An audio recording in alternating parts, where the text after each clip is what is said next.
Ce dimanche 12 novembre 2023, de nombreuses marches contre l'antisémitisme ont eu lieu un peu partout dans l'Hexagone. À Paris, plusieurs célébrités ont répondu présents comme Arthur, jusqu'ici très en colère de la situation depuis les attaques du Hamas. Le 7 octobre 2023, les attaques du Hamas contre Israël ont provoqué l'émoi partout dans le monde. De nombreuses personnes ont été blessées et selon Tsahal, l'armée israélienne, il y aurait eu 400 morts. Depuis un mois, le conflit perdure entre le pays de Benyamin Netanyahou et la Palestine. De nombreuses répliques ont eu lieu et le ministère de la Santé de la bande de Gaza fait état de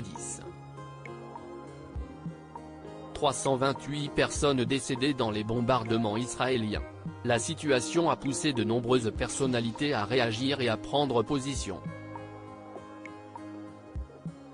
Arthur, Elie Semoun ou encore Amir, ont été les premiers à exprimer leur soutien à Israël, choqués par les événements.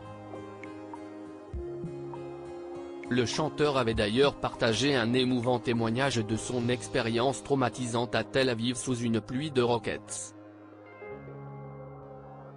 Arthur a particulièrement eu du mal à garder son sang-froid. Il s'est d'abord agacé contre tous ceux qui se muraient dans le silence. Puis il a décidé de s'en prendre à ceux qui affichaient leur soutien à la Palestine. Il n'a donc pas hésité à reprendre Yannick Noah lorsqu'il dénombrait le nombre de victimes en Palestine. Une marche pour rester unis ce dimanche 12 novembre 2023, la France entière a décidé de s'unir. Non pas pour définir quel clan elle allait choisir dans cette guerre complexe, mais pour marcher contre l'antisémitisme.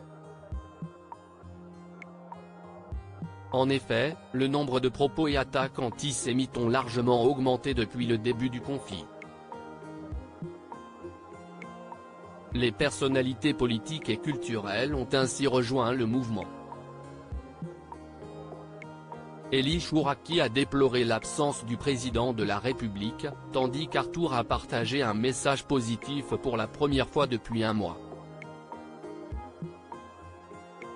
Aujourd'hui j'ai marché main dans la main avec des amis, écrit-il sur Instagram. Ensemble, au cœur de cette marée humaine, ça m'a fait chaud au cœur et calmé un peu ma colère, avoue l'animateur.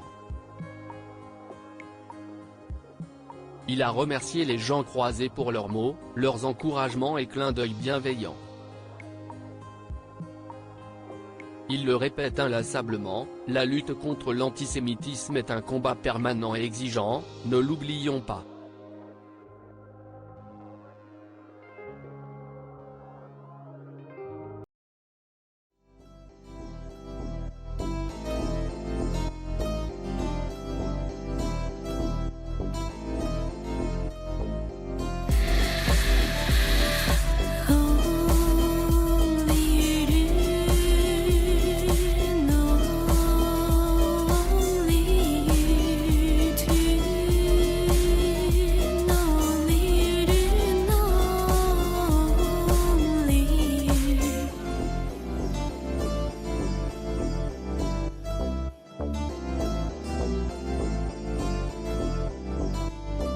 To